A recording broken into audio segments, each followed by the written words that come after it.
Bonjour et bienvenue sur la chaîne de Grose. Je suis très content de vous retrouver aujourd'hui pour marquer le début du week-end. Vous vous souvenez de cette vidéo? Vous avez tellement poussé pour voir la suite. Et oui, pour rappel, il s'agissait d'une vidéo où l'aquarium avait plutôt quelques soucis et que j'avais pas mal de choses à régler et du coup, il fallait que je fasse la suite. Je vous ai demandé si ça vous intéressait, vous avez été très nombreux à me demander la suite. Et du coup, la suite est ici. Et aujourd'hui, l'aquarium est juste derrière moi, là. Il est ici. Alors, qu'est-ce qui s'est passé entre-temps? Eh bien, suite à cette vidéo, j'ai commencé à réfléchir au projet suivant. Voilà, on savait déjà qu'on allait le faire, de toute façon. Mais, en fait, on a commencé à refaire le projet, à réfléchir à tout ça. J'ai préparé le projet. Quand on avait presque terminé, en fait, la personne qui s'occupait de l'aquarium a décidé d'abandonner. En fait, elle voulait arrêter. Elle m'a confié que arrêter ça et elle s'en occuperait quand elle serait en retraite, en fait, quand on aurait plus de temps parce qu'elle avait pas assez de temps pour s'en occuper.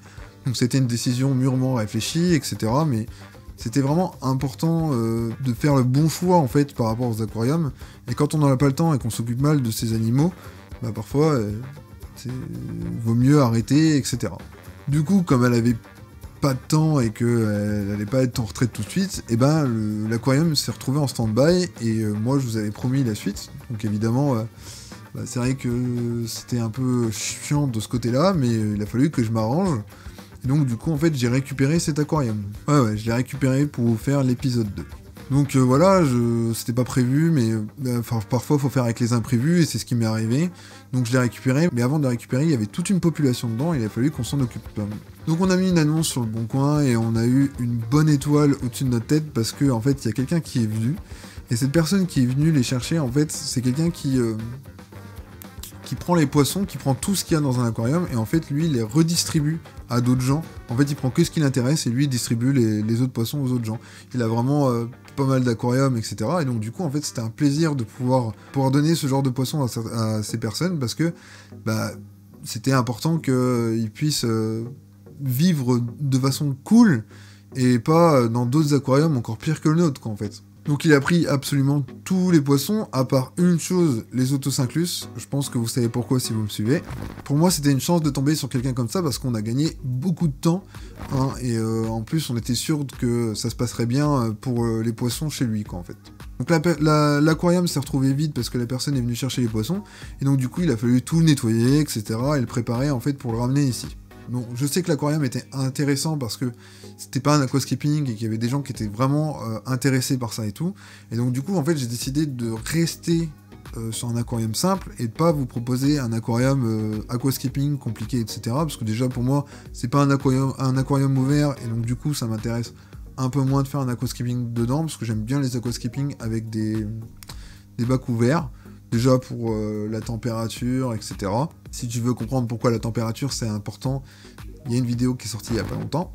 Ensuite, l'intérêt c'est que je garde toujours un aquarium en fait pour mes boutures, principalement en épiphyte, c'est-à-dire qu'en gros, je peux faire un aquarium standard et puis je mets mes boutures d'épiphyte quand par exemple je démonte mes bacs, parce qu'on évite de gâcher, on évite de jeter, et de garder ces épiphytes, parce que les épiphytes c'est ce qui est le plus dur à avoir en grosse quantité. Donc en général, en fait, quand je démonte des bacs, je mets mes boutures dans d'autres bacs, et du coup, avoir un bac comme ça pour tout le temps, c'est vachement intéressant, je trouve, et ça va être la cause principale. Après, j'ai quand même la volonté de faire quelque chose d'esthétique, parce que il se retrouve un petit peu dans le décor. Je sais pas encore si je vais rester assis, mais je trouve qu'assis c'est pas mal en fait. Qu'est-ce que vous en pensez, vous? Donc moi, le style d'aquarium où je mets mes plantes épiphytes et tout en bouture, en fait il se retrouve dans une autre pièce, et moi je voulais absolument rassembler tout ici pour que tout soit ensemble en fait. Voilà. Comme on part dans un aquarium qui est plutôt simple, je me suis dit que j'allais faire aussi dans la simplicité et que j'allais pas faire un hardscape de fou où je réfléchis avant et tout. Non, j'ai posé un tas de racines, des vieilles racines justement, parce que je me suis dit que ce serait pas mal de réutiliser des vieilles racines en fait. Et j'ai posé un tas et je me suis dit on va prendre là-dedans et on va essayer de faire quelque chose de cool avec des racines plutôt simples, sans avoir créé un truc de malade, sans avoir préparé à l'avance, etc. Donc j'ai pas d'idée, je démarre de zéro, je vais simplement piocher dedans et on va voir ce que ça donne. Et donc pour remplir l'aquarium, on va commencer simplement par la pouzzolane. Pour moi c'est la base dans l'aquariophilie, il faudrait forcément des matières poreuses en premier pour accueillir les bactéries, oxygéner le substrat et tout. L'accueil des bactéries c'est hyper bénéfique pour les aquariums, et ça je pense que vous le savez déjà.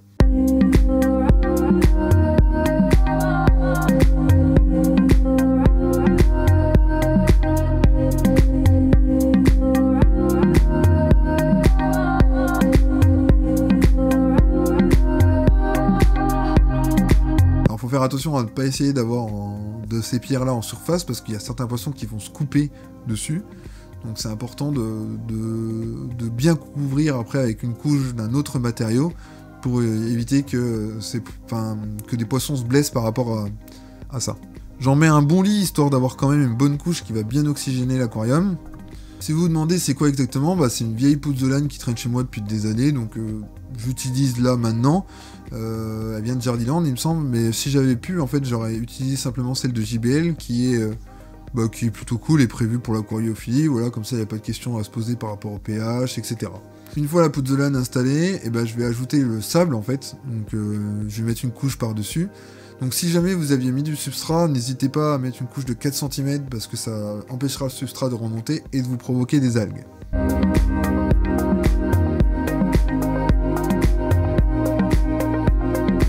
Moi j'en mets pas parce qu'en fait l'aquarium sera principalement peuplé de plantes épiphytes.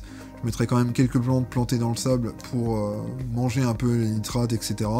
Et m'aider un peu, aider les plantes épiphytes. Mais ça va être principalement lié avec un aquarium avec des plantes épiphytes. Donc en fait je me suis dit que c'était pas nécessaire de mettre du substrat. Le sable que j'utilise est également un sable que j'ai depuis un moment, qui vient de Jardiland aussi. C'est un truc qui traînait, je me suis dit que j'allais le réutiliser. Ce serait plutôt cool de réutiliser des choses et pas de les jeter en fait. D'ailleurs, j'avais utilisé ce sable pour le calendrier de l'Avent. J'oublie pas, hein, j'avais fait une vidéo qui a remporté, qui a gagné et qui devait être le scape que j'allais faire. Vous inquiétez pas, ça va venir très bientôt sur la chaîne. Je répartis le sable uniformément en suivant la pente que j'ai fait avec la pouzzolane, rien de bien compliqué. Évidemment, on fait cette pente, je la fais, mais est-ce que c'était vraiment nécessaire de la faire? Je sais pas, mais on verra, ça va peut-être donner un effet de profondeur assez sympa. Ensuite, c'est le moment, je vais aller chercher des racines, et puis on va commencer à poser, et je vais essayer de trouver un flow, en fait, un rythme, quelque chose qui me convienne. En fait, je vais poser, et puis je vais essayer de trouver quelque chose qui me plaît, on verra bien, en fait. Une fois que je serai inspiré, je continuerai à poser et à agrémenter mon idée de base. Donc en fait, je m'amuse à poser, je regarde, je me demande si c'est bien, si c'est pas bien, et ensuite, je continue comme ça, en fait. Je me mets aucune pression, l'aquarium il doit être sympa, mais c'est un aquarium sans prise de tête, c'est juste un aquarium simple, sans complications, sans gros aquascaping, donc pour moi c'est pas très important qu'il soit moyen, tout ce que je veux c'est qu'il soit juste sympa et qu'il me serve pour mes boutures en fait. L'idée me vient tout de suite d'un anneau, en fait, qui sera entouré de plantes et qui fermerait l'espace, donc c'est un peu un classique en aquarium, mais je trouve ça vraiment intéressant et du coup je me suis dit que j'allais faire ça.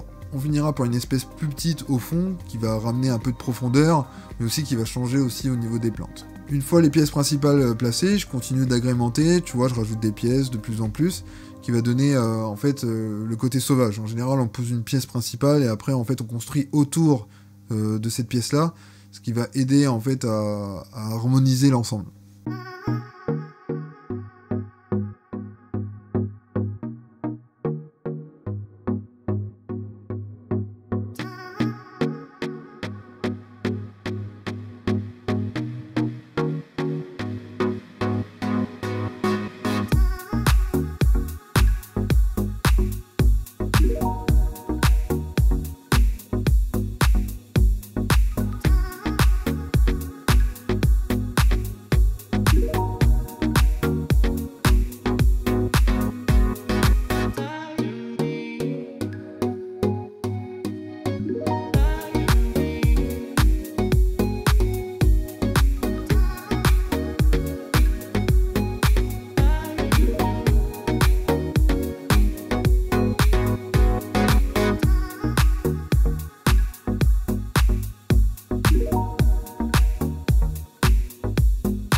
Le hardscape est terminé, bon c'est pas exceptionnel hein, mais ça va peut-être bien rendre après, il va falloir laisser le temps au temps. En tout cas peu importe, je voulais pas me prendre la tête avec ça, donc voilà.